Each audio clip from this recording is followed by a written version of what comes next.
Dai na nakapalagpa ang tulong personang ini sa ipigkasar na bypass operation kang pinagsarong pwersa kang PDEA Albay, PDEA Masbate asin Legazpi City Police Station, alas 7:32 kasubanggi Mayo 16 sa Barangay San Roque kang syudad ning Legazpi. Target kang operasyon, ang 40 anyos na si Ryan Alcantara, na residente kang nasabing lugar. Naaktuhan man kang pusher buyer, ang possession kang 28 anyos na si Ronald Bibal, kan Barangay Bunot, asin kang 22 anyos na si JR Sarmiento, na nagresulta sa saindang pagkakaaresto. Doon mismo sa bahay niya, nahuli din dalawang suspected visitor. According sa team, pinapagamit niya yung bahay niya as gamitan ng drugs. Tapos mabilis yung labas-pasok ng mga tao, mga 15 minutes lang, iba na naman yung nandun.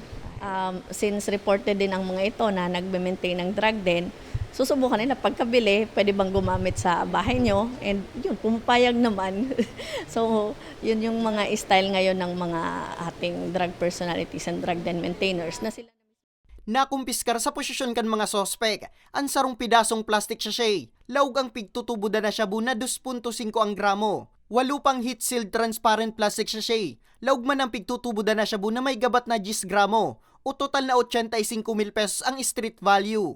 Apwera sa droga, ang sarong 1,000 peso bill na ginamit bilang budel money, asin iba pang non-drug items. Sana, magkaigusin daki drug-free workplace policy sa indang mga enterprise or sa indang mga kumpanya nganing pong maging mandatory sa mga empleyado din ang pagpapadrug test.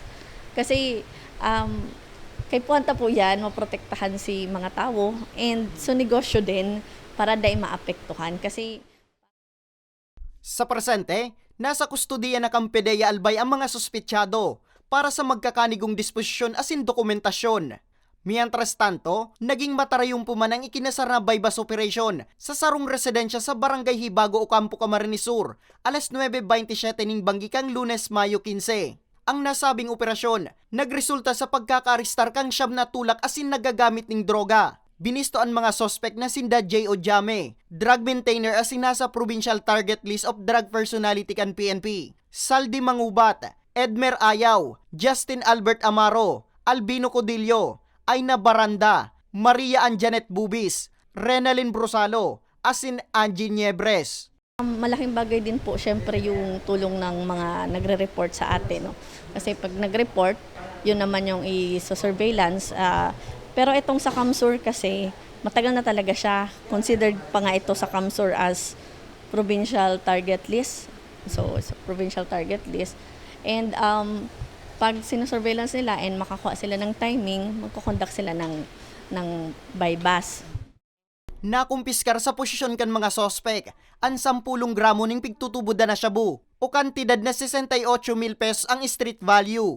Ang mga sospek enterong naampang sa kasong pagbalgar sa Akta Republika 9165 o Comprehensive Dangerous Drugs Act of 2002.